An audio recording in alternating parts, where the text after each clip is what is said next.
Hello and welcome back.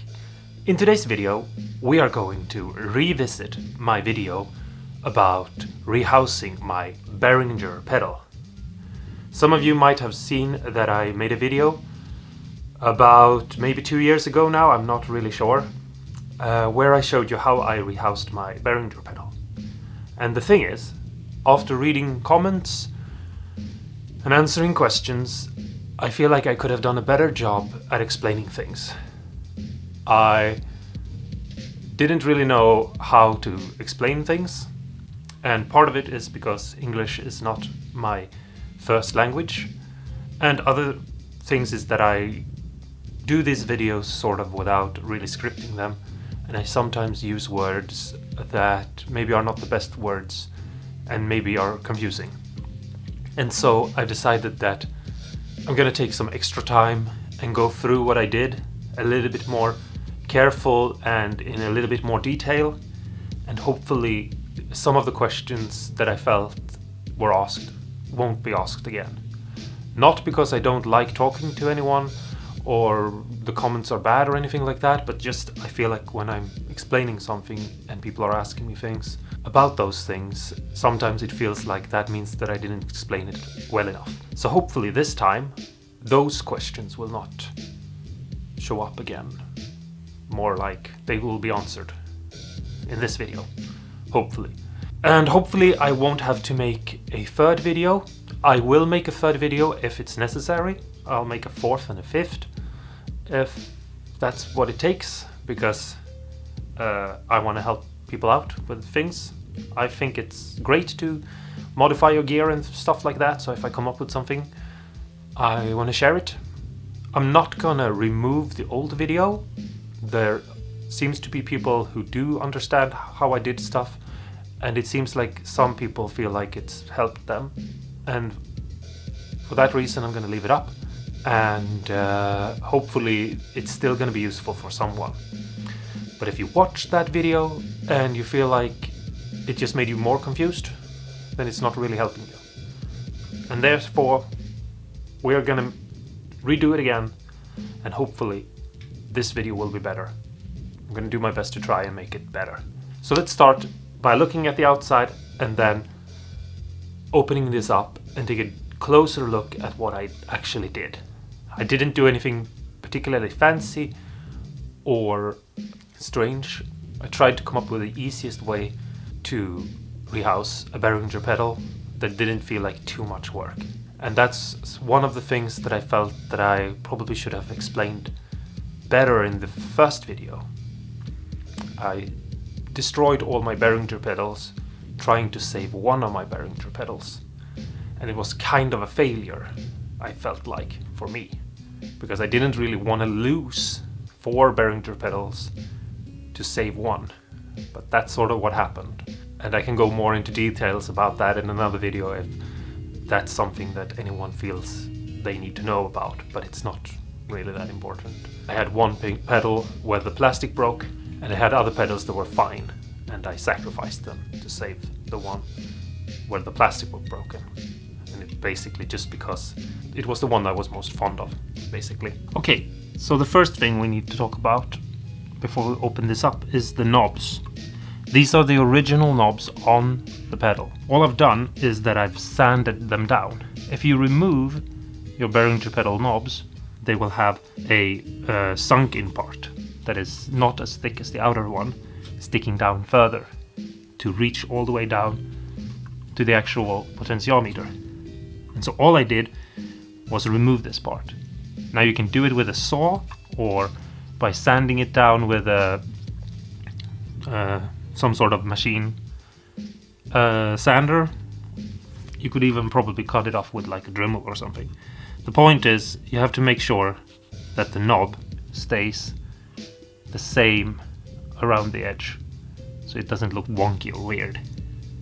And as you can see here, my knob, even though you maybe can't see it at first glance, isn't 100% square, because you can see right here that some of the paint have been scraped away from me turning the knob. The next thing we have to do before we open this pedal is just quickly explain two other things. The first one is the paint I use is called hammer lacquer.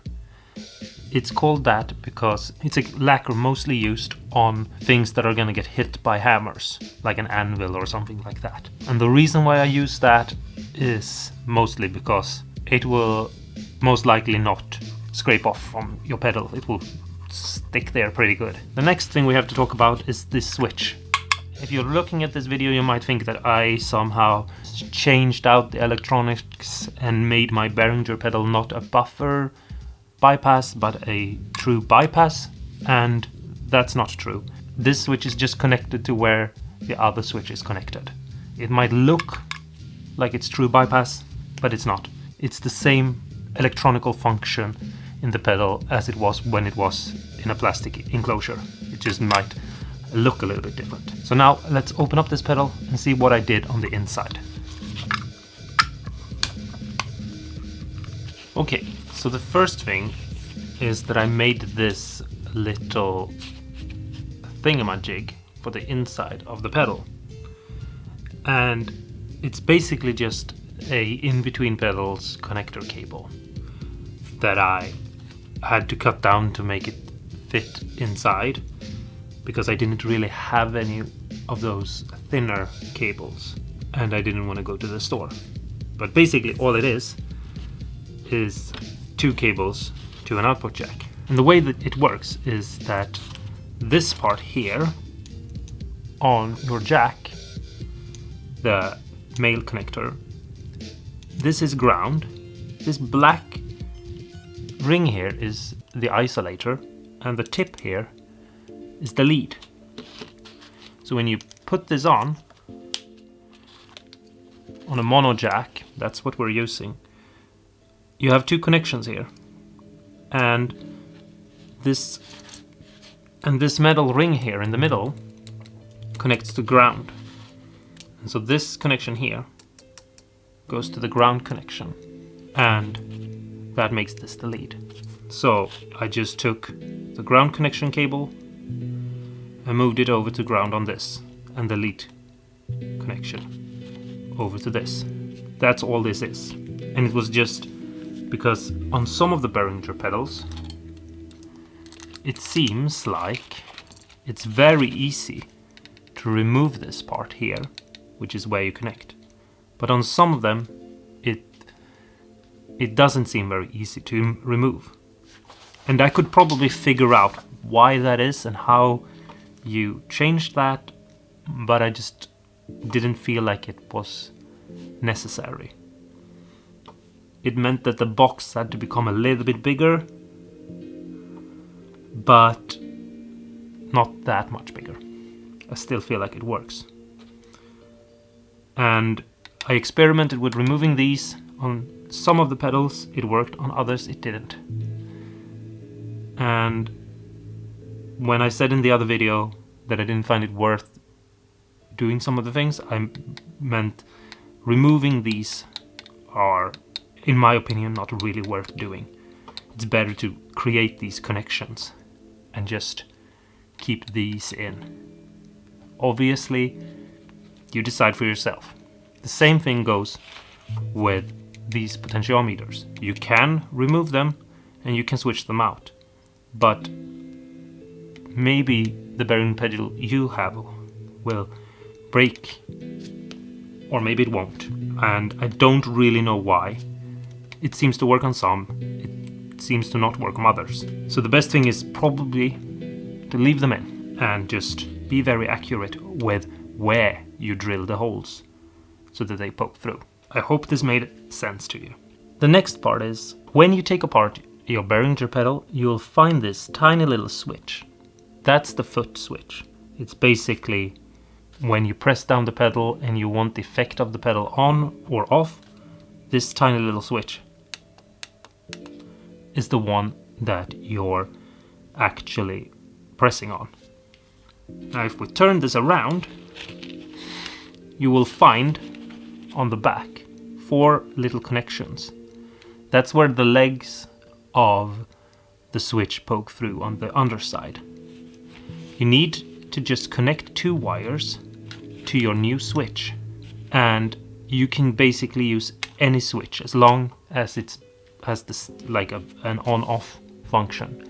You can use the last switch if you want to make this pedal into something that only is on when you're pressing down on it, but that's an option. And as you can see here, I've just taken a tiny little switch and I've just connected it. 2 wires that goes to 2 lugs.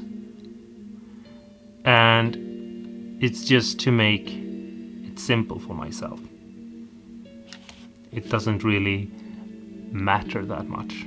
You just need to send the signal to the pedal that the effect is on or that the effect is off. I hope I don't need to explain this any more than this. Just basically, the easiest thing would be if you had a switch that only had 2 legs, because then it wouldn't matter which legs you connect to which place. But if you have a switch like, for example, this one, then you can see that it's these 2 legs right here on the back. The next thing, and maybe the one part that I explained least in my other video, is the power in. When you open your pedal, you'll find this black plastic thingamajig, and that's where your power goes into the pedal. And on the upper part here, on the side, you'll connect one cable. I hope you can see it, it's a bit hard. Up here you'll connect one cable, and that cable will be your lead. And on the back here, I hope you can see it, you'll connect a black wire. It will be your ground. If you flip this over, you will have the connections on the back here. It's easy to find them because there are large solder points, and it's just this point right here that I'm poking at for your lead, and this point here in the back for your ground. So you see the black part here where you plug in your power, and you see these 3 connections. We'll leave this alone because we don't need it. This one is ground and this one is lead. And then you'll have 2 wires that pokes out like so. And in my enclosure, I have a jack put in. And you'll have 3 legs. The one in the middle we will ignore. And the one that has a bigger plate will be our ground. And the furthest one away, the one down here, that will be our lead. So you just solder the black wire here and the red wire here. Obviously you don't need to use colored wire. You can make everything whatever color you want, but I suggest that you do this for your own sake. Keep every wire that is ground black and every wire that is lead a different color, for example red. And I hope that this will explain how I did it. The last part is the LED here. Now because the front of my pedal is kind of clogged up with things, decided to just not bother with the LED. But if you want to keep the LED, which is a good thing maybe to do, you can see I also just snipped off the mode switch, which I mean I probably wouldn't recommend you doing, but I know that I just enjoy this pedal for one sound, so that's why I did it. But if you personally want to keep it, I suggest you drill a hole and you file out the same shape. It's gonna take some work, but it's doable. You have to measure and make sure you're 100% sure where you are. You can make a template out of the old enclosure if it's not too broken, but the LED, the way I would do is that I would either take it out and put in wires in between the LED and the circuit so that I could push it through a hole and let it lit up, or I would replace it with an LED with longer legs. And it can be kind of hard to know how long legs you need, but the best thing to do is to try to experiment and measure. or to just use wires. Down here you can also see that I removed the battery clip, and that's because this enclosure doesn't have a way for me to easily get access to a battery.